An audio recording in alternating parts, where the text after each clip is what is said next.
Election coming. It used to be I had to wave my hands and go, sometime this year, from one broke politician to a broke comedian. Broke politician, is that the new campaign slogan for G2025? As long as it's broke but not broken. Those are the instances where we vote against it. We know that the bill will still pass. Do you think people in Singapore are really concerned bringing Thaipusam back? Is it just because it's another public holiday? No, I'm sure that there are people who want another holiday. Among opposition MPs, Jamus, you scored 456. Better than my PSLE. If you're tuning in for the first time, this is the Rishi Report SG60 podcast series, where typically the show is about us turning some headlines into punchlines. It is a series where we bring broken news by broke comedians. Again, I say I'm very happy because today there's only one broke comedian in the studio. And look who wandered to join us in here. We've got Jamus Lim from the Workers' Party. Jamus, thank you very much. Thanks. It's a pleasure, Rishi. I'm a fan. And of course, from one broke politician to a broke comedian, I'm happy to join you in our mutual lack of resources. Broke politician, is that the new campaign slogan for G2025? I hope not, man. As long as it's broke but not broken. Okay. That's important. As long as your spirit is still there, no money, never mind. Spirit is still there. No, in all frankness, sincerely appreciate you making time. I know the chatter is around at the coffee shops about election coming, the aunties and uncles have started. Well, we know definitively now. It used to be I had to wave my hands and go, sometime this year, betting man is on May. Yep. Well, it turns out to be May indeed. Yep. And so we can say for sure that it's going to happen. If you're watching this before the election, go vote. Do you enjoy this aspect of the work that you do? The elections aspect, the politics aspect? I thought you were going to say the cloak and daggers. That one, no. No. I am the most unlikely politician. I do not like being political, if that even makes sense. Mm-hmm. So most of the time, I stick to my comparative advantage, which is in policy. And I thoroughly enjoy that part of the job. But the kind of gaming and gamesmanship and brinksmanship that I try to stay as much away from as possible. I've been very lucky. I've been very lucky much of my career, even outside of politics, that people see that I'm probably too innocent for my own good. And so they tend to have my back. And I've been fortunate that more sophisticated people who have my back. It's a necessary evil, do you think? This whole election process, to be able to do what you mentioned you are good at, which is to work on policy and to make it better for a country that you love. What is necessary for us to move forward collectively as a society is seldom that clear. And so you need to kind of find your way forward, inching that frontier forward. And that frontier, because we are at the frontier, by definition, we don't know what the best way forward is. So what you need is a contestation, I think, of ideas, of different ways of viewing the world, interpreting the world, and then proposing policies. And some might not work, some might not stick, some may be inane, some may be absolutely stupid. But that process of articulating them, defending them, makes what we finally arrive at not just more robust, but something that we can at least have some buy-in, because we know that we arrived at it not through some top-down process, but through a process where there was debate and contestation and tension that ultimately led to what we arrived at. The elections part of it, the part that you don't like, is that the necessary evil? So our campaign period in Singapore is mercifully short. It's 9 days, essentially. And it's exhausting, but it's by far not disruptive in the grand scheme of things, right? It's 9 days of your life. You dedicate it to that process. My team and I, we in Sengkang, we are the incumbent. So in some ways, that process of meeting people and gathering feedback and reacting and responding to what our residents want, that didn't begin or isn't beginning just because of the election period. It's something that we had done from the first day we were elected, because that was our job, to consistently be in touch with feedback from the ground and input and so on. So I, in some ways, you can say, it makes it sound crude, that we have been campaigning throughout the past 5 years. But another way to look at it is that we have been doing our jobs that we were elected to do for the past 5 years. So for me, that is how I look at that process. So this is kind of just a culmination, the final lap, if you will. And this is your first, this term that you just served, 5 years, this was your first ever term in Parliament as MP for Sengkang. And my virgin term, if you will. Yeah, it was. Do you feel like it was something you expected, how it all unfolded in terms of the 5 years that you spent? Were you taken aback by anything? Was there any rude shocks? Or was it like, yeah, this is what I expected the job to be and this is what it kind of was?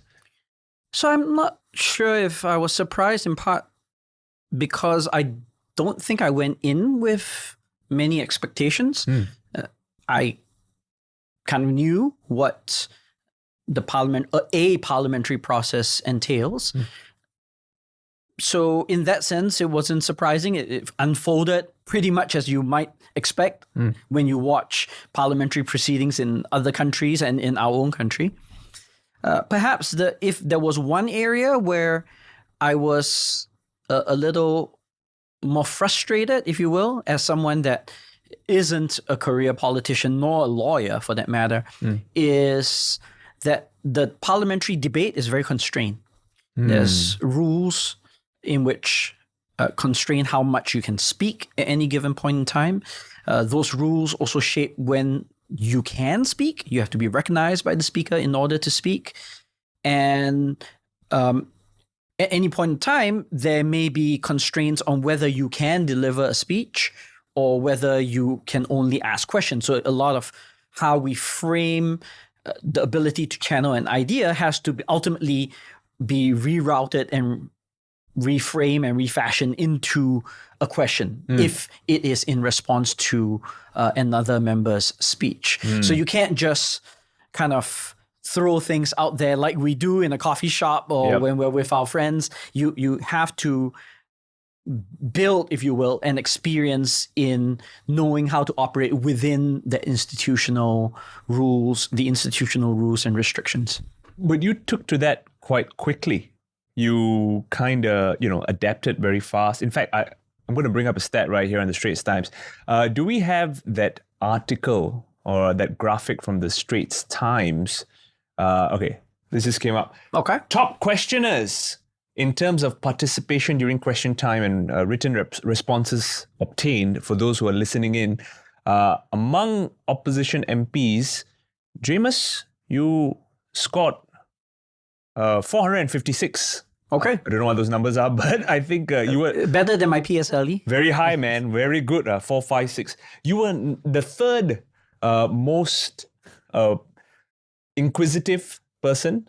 Is that the right word to use? Well, third most inquisitive among opposition MPs. Among opposition MPs, that's right. Yeah. So you were fielding a lot of questions. You were raising I have a lot questions. Of points. I have questions. I ask them. You must, right? Part of it is also if you will, occupational hazard. I am a professor, so a big part of what that entails is inquiry, both in terms of responding to it and learning about it, but also asking it. So half the battle sometimes is asking the right questions. And so it's inevitable that I view that as a key part of what I do, to ask probing questions as much as I can. You enjoy Parliament, don't you? You enjoy... Or maybe I should ask you, do you enjoy Parliament? Sorry, I don't want to lead you in. But fair enough. I enjoy it enough, yeah. So it can be long. And for some debates, we have had marathon debates where we end at 8 or 9, or we've ended close to midnight before. Yeah, I've seen that, yeah. But certainly that process of discussion and debate, I think not just that I enjoy it, but it's ultimately healthy, because you ensure that a topic that is important enough for us to put into law gets a credible hearing and an exhaustive one as much as possible, so that we know that when it finally is enacted into law, at least there is a sense of some background, some context. And my understanding is that when lawyers subsequently debate about that law in a court of law, if there's a violation of that and so on, occasionally they refer to the Hansard to try to understand the intent and the kind of special cases that may have been raised in parliamentary debate before that law was enacted. So it is, in fact, a very important part of what we do to make sure that we expose as much of what we may regard as shortcomings and so on in the law before it gets enacted, because otherwise there is much less guidance. There's a lot more opacity behind why a law was ultimately rolled out in the way that it was. The rigor lends itself to this process, and it's an important part of this process. You know, it's not different for comedians. I'll share an experience with you, right? So more importantly to sitcom writing, for example, there used to be writers' rooms a lot more than they are now, I feel. So comics would get into a writer's room, and you would have like a shot at pitching a joke or pitching a line or pitching a punchline. And the best writers in the room will get together and you, in a way, kill your babies, kill the jokes. Yeah, the ones that don't work. The one that, you know, they may sound really good to you, but if the room agrees, like, we can come up with something better. And then eventually the best joke wins. Yeah.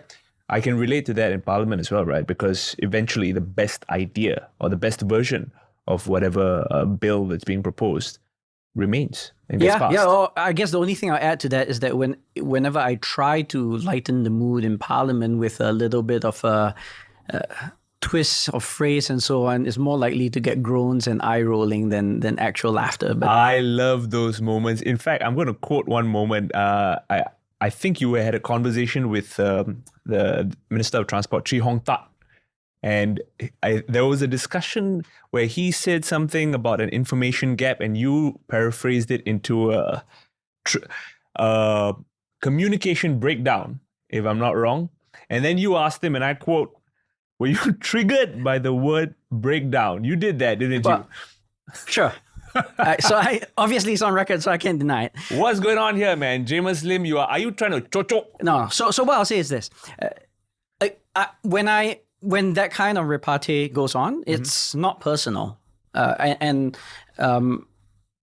I don't think that it was meant to be something where I create offense. It was just a slight lighthearted moment. We are really serious most of the time in Parliament. Of course. And so if there is only antagonism, if there's only distrust, if we can't even take a small jab at each other here and there, then I think you'll never be able to work together when the time does come, when the time does arrive for us to hash out what is ultimately the final policy. Of course, you know, the Workers' Party as a very, very small minority, we can never vote against any particular policy anyway. So we're kind of strategic the way that we signal when we significantly disagree with something. So the way we do it is 80% of the time or 90% of the time, bills that are put forward, we vote together with the ruling party because there's no major reason to object to the bill. We raise constructive criticism during the process. We seek clarification. We try to make sure that concerns that we have identified get aired, as I explained, so that it's on record. But then in the end, we vote in favor of the bill. So things move along. So there isn't this kind of a gridlock, which I think is unhealthy. Has that worked against the Workers' Party in some sense? And I'll bring you back to GE 2020, where I think you were discussing with Vivian Balakrishnan at the time. And that was the first time I heard him characterizing the Workers' Party as PAP light. Do you think that strategy that you just mentioned contributes to this characterization? To be clear, we're both centrist parties. So the PAP is right of center and we're left of center. So because we're both centrist parties, at some level, you can't expect too much deviation from that center. And I think that political center is valuable to protect. It's only in the 10 or 20% of the time when we feel very strongly that we simply cannot agree with the bill that is being proposed. And those are the instances where we vote against it. We know that the bill will still pass because we don't have anything close to the ability to overturn it. But at least there's a clear signal to both on record, but also to the rest of Singaporeans that, hey, this is something that we have carefully considered and we simply cannot come to agreement with this. So that, I think, is a way that we signal intent and intentionality when it comes to voting in Parliament. That's in references to bills that are put on the table. I'm also interested to understand how you decide what questions or what topics or what issues to raise. For example, in recent times, there was a conversation about reinstating Thaipusam as a national public holiday. How did it get decided to raise that as a point? So first, a little bit of context, and that is that the vast majority of parliamentary time is devoted toward legislative work where the agenda is decided by the ruling party. And so 90% of the time it is in bills or amendments to existing bills, amendments to existing laws that the ruling party has put forth for us to debate about. The specific example you gave about Thaipusam, that happens in a particular time of the year in the aftermath of the budget debate. So the budget debate itself is a debate over the broad-ranging topics that are covered by the budget. And when that closes, which usually occurs after 3 days or so of debate, we launch into what's known as the Committee of Supply. The Committee of Supply gives every member of the House 20 minutes to raise topics that they feel strongly about. They're pet topics, if you will. So every year, the MPs from the Workers' Party would raise, we would pretty much exhaust our 20 minutes. So for me, because I'm incapable of being brief, I don't have like 30-second or 1 minute. We call these cuts. So we don't have 30-second or 1 minute. I don't have 30-second or 1 minute interventions. They tend to be a little longer. Okay. And so I do about 5 of those, between 5 and 6. Inevitably, there'll always be one that I raise a Sengkang specific issue. Okay. So this year it was about the noise from overflights of jets. So that was something that my residents care a lot about. So I make sure that every year I raise one issue that is specific to Sengkang. But so Sengkang is located in the flight path of Paya Lebar Air Base. What happens is that they ascend up to round about where Sengkang is, Sengkang and Punggol, and then they pretty much hit Malaysian airspace at that point. So they have to hang a quick U-ey. So if you've ever done a U-turn, you know that you slow down, you make a U-turn, and then you accelerate out of it. So you can imagine the screaming of the jet twice, because once when you're going past and once when you're coming back around. And so that is extremely disruptive for the residents that live in Sengkang. And then the other element, which is more of a various general agenda items, that some of it we raised because we went to the previous polls with it. It was part of our manifesto, so we make sure that we raise these. Other times it is not in our manifesto, it wasn't in our manifesto, but it is ideas that we've had enough feedback about, that we feel strongly about. One of them was Thaipusam. And then if it seems to have a certain amount of traction, as it did for Thaipusam, then it becomes a part of our manifesto. Do you think people in Singapore are really concerned about bringing Thaipusam back because of the traction it's gaining? Is it just because it's another public holiday? No, I'm sure that there are people who want another holiday. So I don't know. So I won't rule out that fact. But I think Singaporeans of all stripes also see a bit of an inherent unfairness. And so the government's consistent position on this has been that, there was a time when different ethnic groups had a certain number of holidays. And what happened was there was a call, I believe it was by then Minister E.W. Barker, about... Are we referring to 1968 approximately? Yeah, I think it was around then. Yep. And every ethnic group was asked to relinquish one national holiday. The thing is that when that occurred, and it was true, every ethnic group ended up relinquishing one. But when I should correct myself, it was every religious group. And it's a fine distinction, but this distinction exists. And so as it turns out, at that time, the one that was given up was Thaipusam in the Hindu Indian community. And they already only had 2, so they gave up one of 2. Whereas the other groups had more than 2. And so you have this inherent imbalance between the Indians versus the other ethnic groups. And I think many Singaporeans that I've spoken to who are not Indian feel very strongly that this is unfair for the Hindu community. And so they want some reinstatement just out of a sense of fairness rather than, as I said, I'm sure everyone would like another holiday, but in this particular case, it's a balance not just between having another holiday for the sake of it, but also because they feel strongly about fairness. I do hope that, in fact, does get reinstated. Yep.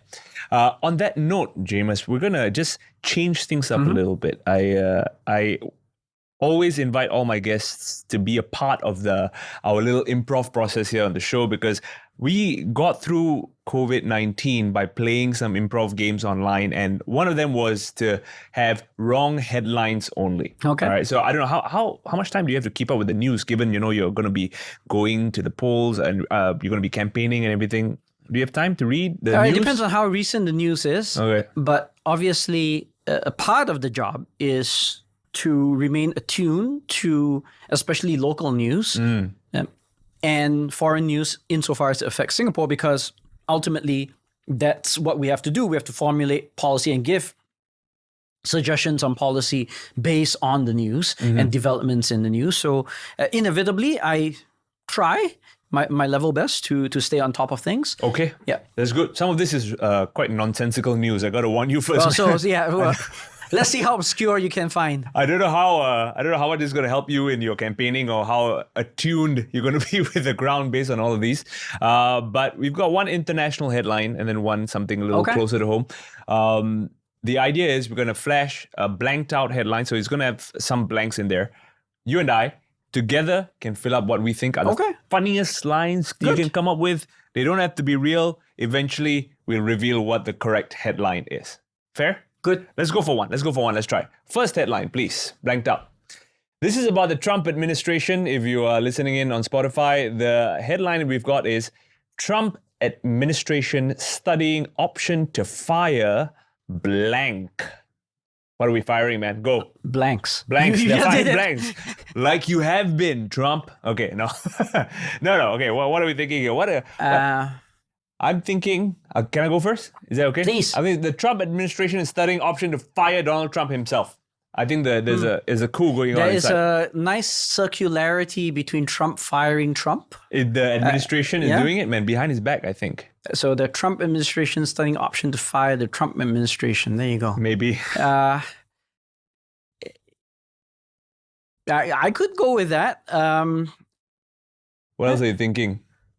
I'm thinking maybe even, he's trying to fire... You see, if we had another blank between to and fire, then we could say Trump administration studying option to set fire to just about everything on Earth. Boy, which is what is going on, man, right now, yeah. To fire up the barbecue because the world is burning down after those tariffs. Well, it's really self-inflicted, I think. Obviously, it's going to hit Singapore harder than it does for the rest of the world, in part because we are so dependent on trade.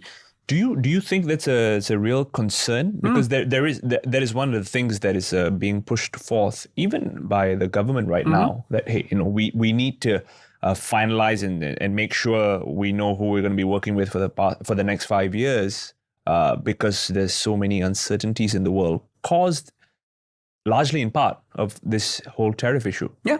So I don't think we should trivialize the importance of something like tariffs.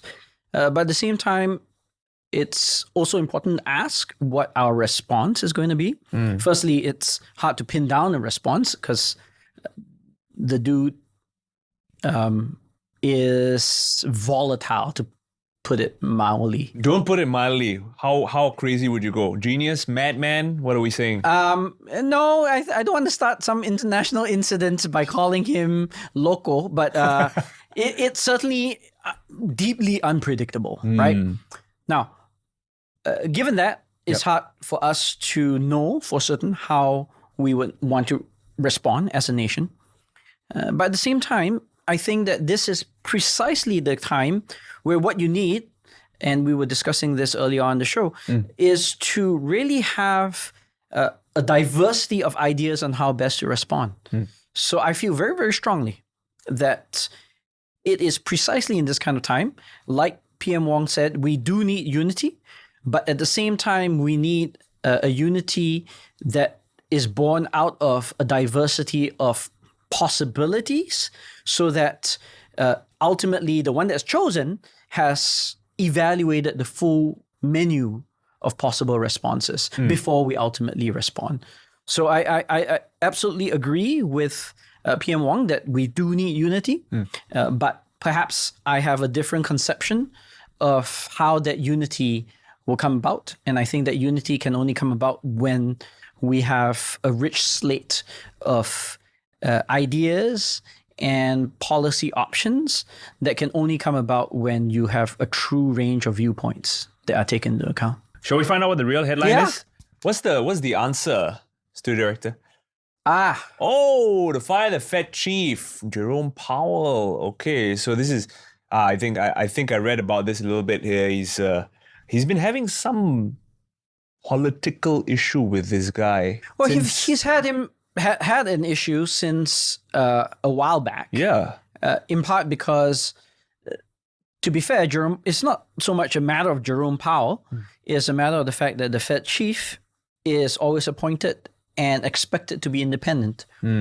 And that independence for someone an administration that really demands a certain degree of loyalty and doesn't brook dissent, so that kind of action is when you exercise too much independence, that will grate. But that's, in fact, this neatly segues back into what we were discussing earlier on. You precisely need this range of views because otherwise you are stuck in Trump world groupthink. So the Trump administration, at least the administration itself, is if not unified, but it doesn't mean that they come up with the best ideas. That's fair. That's in a lot of ways why you were saying you believe that that representation that WP and the other opposition parties bring to Parliament is so important.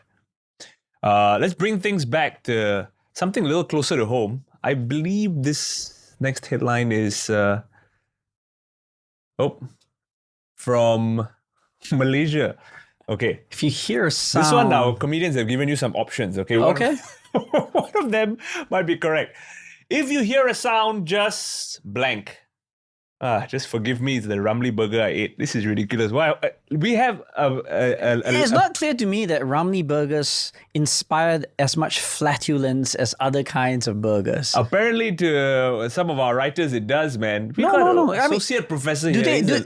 Educator, lecturer, you all are doing fart jokes. What kind of... No, but are onions even a key part of it? No, it's the egg that is a key part of the Ramly burger. There's eggs, there's eggs, it's not, meat. It's not onions. Well...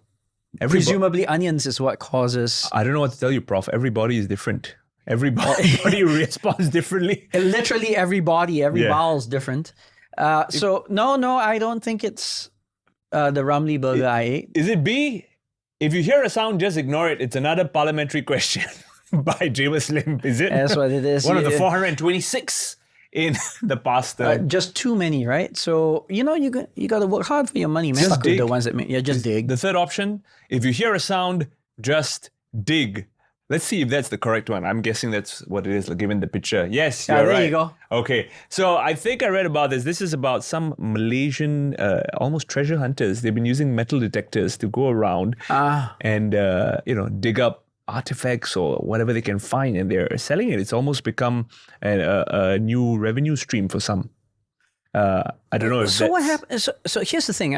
I've read things like this before, and then every now and then you discover some unexploded ordnance, right? That happened in Singapore. Remember, we found an old World War II bomb that we had to dispose a few years back. So when you hear a sound, don't you stop digging? I hope you see, that's why this is happening in Malaysia. Okay, so you never know what you might get. I'm not going to do another international incident either. No. I'm not saying it in a negative way. I'm just saying that I think our Malaysian friends are a little more adventurous and a bigger risk takers than we are. We could do with more risk-taking entrepreneurship in Singapore. I agree with you. And on that note, we're going to take a short breather with a quick message from our sponsors. And when we come back, we'll learn a bit more about Jamus, the Workers' Party, and their manifesto leading up to GE 2025. Don't go anywhere. Actually, we have no sponsors. The sponsor is just a video of me doing stand-up, okay? This is so you sponsor yourself. This is fully sponsored by me. It's circular. It's like the Trump administration wants to fire the Trump. So you can fire yourself. That's I'm stuck in an echo chamber of Rishi Budhrani. Yeah, there you go. I am a slave to my own group think. It's the Buddha. It is. Okay, enjoy this next clip. We'll be right back. Okay, you're serving the nation. That's cool, man. I respect soldiers. I just got a letter from the Singapore Armed Forces saying that I've completed all my NS liabilities. So Singapore lost one damn good soldier, man. Yeah. Look, different units have different war cries. Which unit are you from, sir? 8 SIR. Okay, for those uninitiated, this is the 8th Battalion Singapore Infantry Regiment. Do you know the war cry of your unit? We stand our ground. See, this is a real soldier, okay? Our war cries are really quite something. I was from 2 SIR, okay? You know what was the war cry? 2nd Battalion, second to none. What? I got in trouble my first day. I'm like, sir, how can we be second to none when we are literally the 2nd Battalion? We got to be second at least to the 1st Battalion, right? And I did a bit of digging. What's the war cry of the 1st Battalion? You know what it is? First and foremost. That makes sense. By the time it got to the 3rd Battalion, 3rd SIR, you know what is their war cry? 3rd Battalion, silent and effective. Just keep quiet. No war cries required. But hey, keep it up, man. Stand your ground, whatever happens. Welcome back to the second half of our conversation with Jamus Lim. We hope you enjoyed the little ad break. Once again, like I said, these are sponsors that are actually just from my own bank account, bro. Well, it's a circular world, if you will. I've had to tell a lot of drunk people jokes in bars and attics to be able to put on this show, and I've had to host multiple Punjabi weddings. But hey, we're here right now, and we're going to learn a bit more about your motivations, Jamus, to be a part of the Workers' Party. Before I get some of your thoughts, I'll share with you a video clip of the leader of the opposition, the leader of the Workers' Party. Your boss? Is that considered? Yeah? Yeah, big boss. Big boss, I've got lots of bosses. Wow. Well, 160,000 people in Sengkang, they're the boss. And then this guy is one of them too. Okay. Let's bring attention to this speech in a press conference by Pritam Singh. When you join the PAP, for example, and when you join an opposition party, it's a very, very different set of circumstances that a prospective candidate has to understand and has to consider. So we put forward the best we can find, the people who are prepared to take on the far more tougher route of representing the voice of Singaporeans in Parliament. And I'm proud of the team. Their real strength is having the courage and the gumption to walk through that door. And I don't think this is something that is found in very generous quantities in Singapore today. We hope to normalize it. We hope to attract more people into the Workers' Party. And this is something we will continue to do, of course. Did you see this speech recently?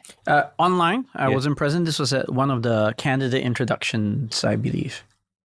Why does he say that this is the tougher route, in your opinion, to make Singaporean voices more represented in Parliament?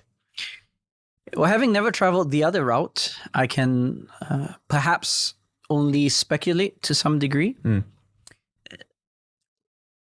And then obviously lean back on my own experience. I suppose when you're in the opposition, the sense of upside isn't quite there. So upside, the most direct upside obviously is that if you were to don PAP colors and you were to do well, there's the possibility of becoming a political office holder. Remuneration is significantly higher as a political office holder compared to member of parliament. We started off talking about broke politicians and broke comedians, but certainly the remuneration is higher in the ruling party when you are a political office holder. And then there are also certain intangible upsides that I think as a member of the ruling party, you may get to enjoy. It's, in my experience, we don't really get invited to join boards, for instance, of companies. So it's not uncommon. I have also been invited to give talks and then been disinvited. We don't know the provenance of why that's the case, but we have often been told that there's some kind of, I wouldn't use the word censorship, but some kind of reservations that some people have. And so the word that Pritam used earlier on was to normalize. I think, we do want to be seen as people, not like we have three heads or something. We love the country as much as those that don white, but we have a different point of view politically, philosophically, and we very much hope that Singaporeans can see that ultimately what we want is to be able to channel these additional perspectives, these alternative views, and we put them forward just for the sake of Singapore, not for ourselves. So in that sense, that will always be a little bit more uphill when you're in the opposition. With the incumbent tends to have certain resources that the opposition simply does not have. And the simplest one, obviously, is that, at least in Singapore, the civil service predominantly reports to the government of the day, and to that extent, a lot of that support that is received in terms of, and I speak especially in terms of the area that I'm interested in, policy, you have that support of, 100,000 civil servants that provide you with that policy ammunition and that research and background and so on. You look on our side, we've got ourselves, maybe some volunteers that we are able to attract to help us, but all on a voluntary basis. And that's pretty much it. So we craft our speeches on the basis of as much internal debate as we can among the different members of parliament, as well as among our volunteer teams and policy team. And then we put forward the best we can. But there's no way that you can compare the resourcing that's available to us compared to the ruling party. Were you ever poached by the PAP or invited? No. Or did you ever consider? No. No? So no. Well, to be fair, I was away for a long time. So I guess you only fall into a radar if you are somehow in the domestic orbit. So I was away for a long time. And ever since I was a kid, I grew up in Bedok Reservoir. So it was always an area where the Workers' Party had historically been relatively more active. At that time, it was under the Eunos ward, I believe. And then eventually it was classified under Aljunied, and today is part of Aljunied GRC. Was this something you imagined yourself doing when you were young? Serving as a member of parliament or someone who... I certainly had interests. My father at the time was not necessarily enthusiastic like what Pritam shared here, he held the view that it was going to be a rockier road if you went with the opposition. And I believe he was a lifelong opposition supporter. So he would not have wanted me to necessarily not don opposition colors, but at the same time, he probably didn't want me to don opposition colors, given that it's a little bit like what he. So he was a musician as well, and he knew that it was a tough road. So he tried to discourage me from being a musician as much as he wanted me to develop a love for music. So there's a little bit of that ambivalence, I think. Do you think that's still the case, though, in Singapore right now, that there's a sense of danger or a sense of, I think like you put it earlier, reservation for anyone who's associated, even remotely, with anything to do with the opposition, that, hey, your job might be in trouble, or, your opportunities might not come as well as you would like to have them if you are associated with the opposition. Is that still the case, you think? Yeah, I wouldn't go as far as to characterize it as dangerous. I don't think it's dangerous per se, but it is definitely challenging, as I explained. I would say definitively that we are far from regarded as normalized as part of the political discourse. More generally, I wish we could not be tribal about the whole thing, on both sides, right? It's tough enough trying to come up with good, credible policy to better the country. The last thing you need is, I don't mind feedback at all. In fact, I treasure it when I'm given good faith feedback. Your idea is terrible because of A, B, and C, and I take that in my stride and I try to see if that trashes the idea or if I can use that to refine the idea. But when it's just a blunt attack that is devoid of content, is an ad hominem attack, or is just something personal. Well, not necessarily personal in the sense that it's more that you only come up with stupid ideas, and then it's not substantiated with why that particular idea doesn't make sense. Then it's like, or the attack could be something along the lines of, well, this will never work because you have no experience with this situation. So those are attacks that are broadly devoid of content. So there's no way to take that and improve on the idea. It's just, well, you have no idea what you're talking about, broadly speaking. So those I don't think are valuable, and they don't advance the conversation. That's where, as an academic or as someone that values the genuine good faith debate, I find that to be a loss. In the clip we watched, Pritam Singh did mention words like courage and gumption to walk through the door of being a part of a Workers' Party. When you started your journey with them, did you see yourself and go like, yeah, Jamus, No, I'm someone with courage and gumption. That's I'm the guy. lofty language. No? No. Gump reminds me of Forrest Gump. Maybe I would hobble my way through life. It's like a box of chocolates. I don't think your boss will appreciate that. No. But no, look, you make a choice, right? You make a choice. You know that it's not going to be as easy, but then you don't kind of pat yourself on the back. Oh, good job. You chose the tough route. No, you make a choice and then you don't think about it. Because if you did, it would drive you nuts, right? You're second guessing yourself, and every time you encounter a difficulty, you might overinterpret why that's the case. So you just let it slide and you move on, and you approach the issue that task at hand the best you can. And you don't think about all the what ifs, because otherwise you'll be frozen in inaction. Why are you doing this? What is your motivation for being a part of this entire world? A nice way to frame this is to think about what it means for the next generation. So I have a 5.5-year-old daughter.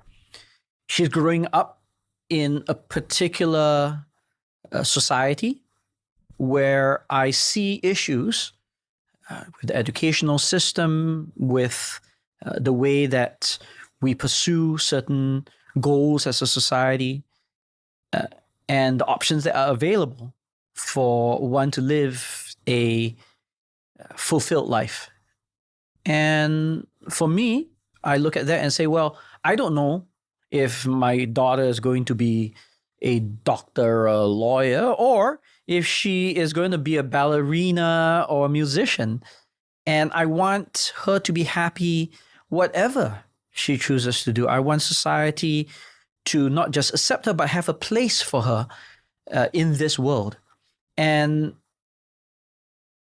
my goal in being a member of the opposition is to try to open more doors for individuals that may find themselves marginalized in society, that for those that want to walk a slightly different path that somehow have not been able to do so in the current climate. So that's a big part of what motivates me. What is one major change you think is required in the education system right now? Can I give you two? You can. It's your time. Feel free. So one I've alluded to already, and that is allowing for the possibility of alternative rates of development, or alternative ways of thinking, alternative aspirations for a career. So rather than always feel that the pinnacle of academic achievement is necessarily being a doctor, a lawyer, an engineer, is to offer that possibility that you could have an absolutely fulfilling and necessary and valued career in the arts, in the humanities, in the crafts, in being a tradesman and the like. And to allow our kids to evolve and develop at their own pace. So my daughter, she was born at the end of the year. And so for those of us that have young children, and especially those that are born at the end of the year, you know that when you are inserted into a cohort, how far they seem in terms of their development relative to those that were born earlier in the year. In the early years, the January kids tend to be better off in the schools, right? Yeah. And eventually that works its way out and it's fine thereafter. But you see that distinction early on. But if you take a step back and you realize that, well, that could play out even later. For instance, we use this term all the time. They're late bloomers. They're people that may really blossom only when they are 14 or 16 rather than when they are 12, when they have to take the PSLE. And that's why one of the party's positions, which I absolutely subscribe to, is the possibility of having the option of a through train where for those parents that don't want their kids to go through the stress of the PSLE at an early stage, because they, as parents, can absolutely see that their kids are not ready for that stressful exam at that stage in their lives, they can postpone that. It's not that they'll never get evaluated. They will still have all their regular continual assessment and so on. But there isn't this major high stakes exam that seems to channel you and your academic future so early on in your life. So that's definitely the ability to absorb heterogeneity among our children, whether it be development or interests and subject matter. I think that's one area where I really think that our educational system can do better. And I think the PSLE situation that you mentioned, that's part of the WP Manifesto this year as well. Mm-hmm. In part because we feel very strongly that this is something that still hasn't been realized. We see, the funny thing is we see this at a higher level, right? So you have that through train when it comes to going from O to the A levels. So there are certain schools where you're allowed to not take the O levels and go straight into the A levels. So you have, after the PSLE, your next major exam is at your A levels. So we already admit that people develop at different paces. And for some kids, that's a possibility. Why won't we allow that at a much more tender age where it's even more uncertain how far they have come along? Do you think it's a matter of timing? So I'm asking this in the sense that there has been discussion about how, and I don't think it's just the WP, but even SDP has raised that, hey, look, there were some of these ideas that we pitched in Parliament or to the PAP, unofficially or officially, that 10, 15 years later are suddenly implemented with some changes and modifications. How come nobody's crediting us for that, for example? Yeah. Is that a discussion about timing, you think? Like, hey, this was proposed at this time and then it took us some time to roll out? Or is it just going like, hey, no, all your ideas, we don't take those ideas, we're going to do this our way? I'm going to firstly set credit aside. I don't think that matters as much. Ultimately, what is most important is the policies that we are championing come to fruition. That's because not just would we win, if you will, as a party pushing for a particular policy, Singapore wins. That's far more important than who gets the credit for what. But separate from that, if it is a matter of timing, then obviously the Workers' Party puts its money where its mouth is and says, now is the time. Which is in our manifesto, which means that we believe that the time is now. And we strongly believe that until it comes to pass, until we are in a position to push for it more decisively in Parliament, it's not going to happen. So you can say, yeah, sure, we've thought about it, you've just stated upon it, you've sat on it, you've incubated it, but 10 years later, 15 years later, it hasn't come to pass. Are you really serious about it? No, but we are serious about it. We are serious about it enough that we put it in our manifesto. We want it now because we feel strongly about it now. Good. So that's the first area. The second area, it has a much more forward-looking slant in some ways, and that is about artificial intelligence. And I think that the way that we evaluate our students has to really adapt. The ability of artificial intelligence now is at the level of an early PhD student. And in a year or two, it may be even further along than that. So there's absolutely no way that we can download, if you will, the information into regular human brains fast enough to be able to outperform AI.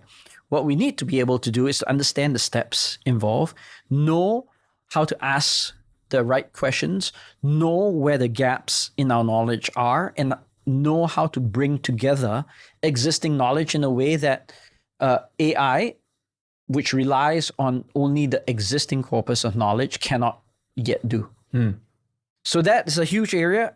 I won't pretend that even as an educator, we know the answers, because even at the tertiary level, we are struggling to figure out how to assess the students, how to make sure that the assignments that they do are their assignments and not plagiarized. Not plagiarized, that they have an incentive to want to do it themselves, because if they use the AI to do it, they'll get the grade, but they won't have the understanding that will ultimately then serve them when they go into the workforce and they have to do things without the benefit of a structured problem. Okay, so those are the two things that you foresee are very important revamps, if you will, in the education system. I'm going to bring your attention to, since you started talking about the education system and some parts of your manifesto, is there any other highlight, something that you're excited about? I know there's multiple things. There's things that I am excited about to ask you, but for you, what? Man, I swore I wouldn't do this, but what warms the cockles of your heart in WP's 2025 manifesto? So, it's a broader topic, but so earlier on we talked about how even though I'm an economist, I focus mostly on education, but there is one economic issue that really does bother me about the trajectory that our economy is taking. And that is the way that we currently price out land in our country. And I use land in the broadest general terms because ultimately the cost of land will feed into the fixed cost of just about everything else. Feeds into the fixed cost of businesses in terms of the rent for the spaces. You're a small business owner, you understand how that's like. It feeds into obviously the cost of housing when we have individuals families that are starting up and they want to own their own place.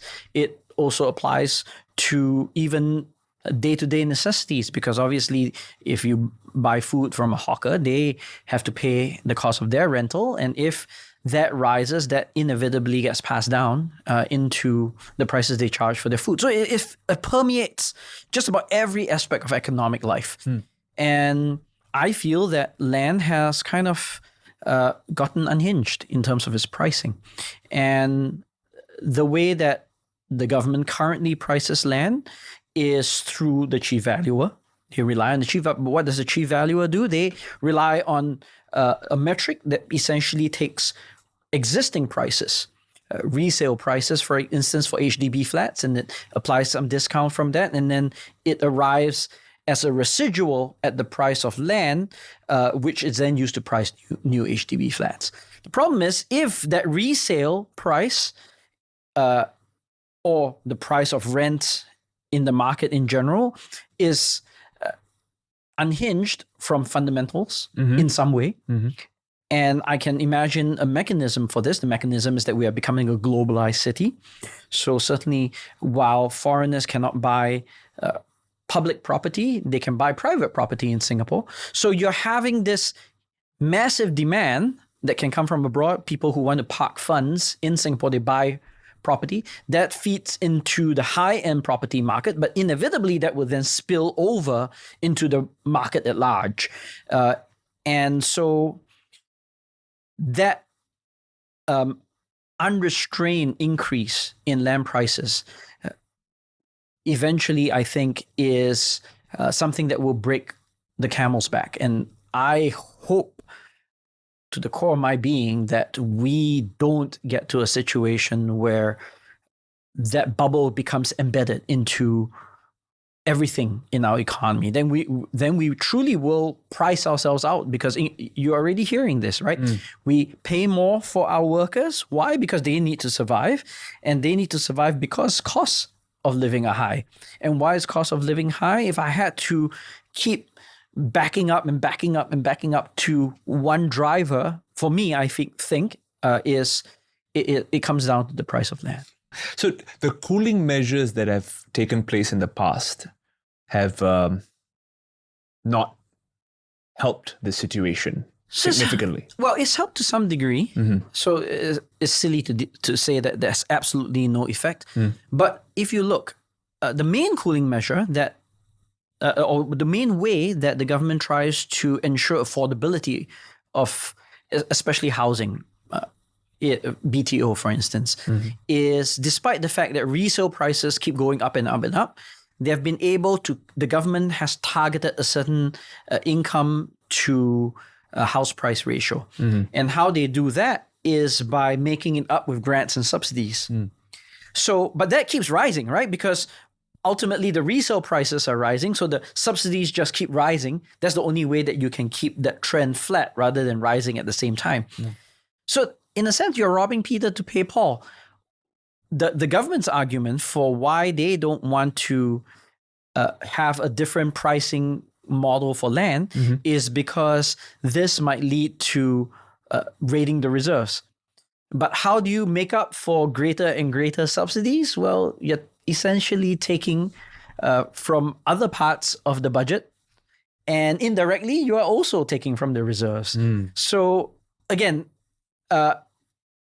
you may say, well, that's not a big deal then, is you're just replacing one budget pocket with another. But there is a cost. The cost is that everything else gets inflated as a result. So even though you make housing still affordable, if you think that it's affordable for first-time home buyers through the BTO system, everything else is not insulated in the same way. I am deeply surprised that I understood what you just said. I never thought I would. Well, no, that's good, because if you don't, then I failed as an educator. So good. I got it. I don't know. I'm going to go back and think about how much I absorbed really. But when is the pop quiz again? No, right? We don't have one right No, now. because remember, it's not. It's about asking questions. No it's not about exam. answering exams. No exams. Okay, good. Thank you. We're gonna wrap this up with one question that I have actually. Again, this final thing that struck my my mind when I saw the manifesto was increasing NSP to $1,600. If I'm getting that right, that's as a minimum. Tell me about how we arrived at this in terms of a minimum wage model, because I could have used this, bro, when I was in the army and when my girlfriend left me. I was heartbroken because I had $350 and recruit pay was not what she wanted. But hey, it's okay, man. Now maybe she regrets it. I don't know, man. Let's not go there. Let's not go there. Good. My wife won't like that. No. No, but tell me about this idea that you're pushing before we wrap things up. Okay, so I'll make at least 2 points. Sure. So that it is based on some quantitative metric, and then we have adjusted that accordingly given the inflation from the past years. So that's the number. Now, the other one is the principle. And so this was championed by my friend Jarugiam, and he articulated this previously in Parliament. It's about the idea that we don't treat NS men just as a national service, but we also recognize that they're doing a job. And that's the philosophical principle, if you will. And so when we say that they are doing a job, even if it's at minimum wage, a living wage, they are doing it. What they are doing is not just something we take advantage of, but we recognize that they are doing a job. That ultimately is the philosophical underpinning for why we think that it should be a certain level. Thank you for clarifying that. So these are some of the things that we've talked about in the Workers' Party's manifesto. Elections, 3rd of May. How are the feelings for you right now going into campaigning period? Well, Rishi, I think for me, and I think any politician, you never make any assumptions about what your chances are or how people will necessarily vote. And the way I approach it is always that we are there to provide a choice. We like to think it's a credible choice. And it's a choice between a certain vision of society and a certain set of policies that come with choosing the ruling party versus a different vision of society, an alternative view of certain policies that we would like to see.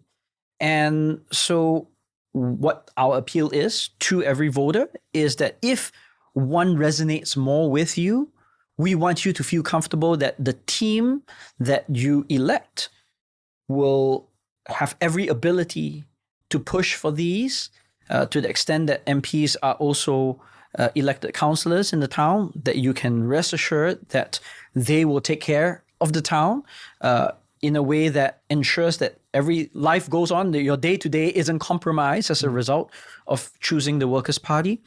And at least I can say in Sengkang, the combination of both of these things, a voice in Parliament coupled with an absolutely credible management of the town council, that's the package that we tried to deliver for the past 5 years. And if we are re-elected, then that's the package that we will continue to deliver for the next term. Are there any concerns in the party camp, for example, over the past 5 years? The ruling party and Workers' Party both have had their fair share of controversy. Do you think there's any concern about public perception towards the opposition or voter confidence because of what has happened in the past few years? Yeah, I'm not going to presume what the voter thinks. What I will say is how I approach it. And the way I approach it is, look, people are human, humans are fallible, and people fail. What is important after there is a failure is a combination of a recognition that it occurred and then a correction so that you correct whatever did not work, an apology if necessary, and then you move on, because ultimately that is a sunk cost. We will never turn the clock back to 2020, 2021, where the events of the past occurred. We won't turn the clock back to 2023, 2024. We are 2025. So it is not valuable for us to dwell on what didn't work in the past. We now have the contours of what we are approaching in the future. It is incumbent on us now to make sure that we do the best we can given what we have today. So for me, I set aside the past. It's not that you don't learn from it. You learn the best you can. But what's far more important is treating a sunk cost as sunk, and then approaching it from today and saying, well, can I make the best choice today based on what I see ahead of me? Thank you. Thank you very much for that, Jamus. I appreciate you making time to be on the show. My pleasure. Stay cool. And that was Jamus Lim joining us on a very special episode of the Rishi Report right here on our SG60 special podcast series. Where is he going to be fielded this election? Is he going to be re-elected? Is he going to become an MP again? Is he going to go back to Parliament and ask 400 over questions? I guess we'll start finding out the answers to those questions very, very soon. If you enjoyed this episode, come back next time as we have another special guest joining us on the Rishi Report. I'll see you on our next episode.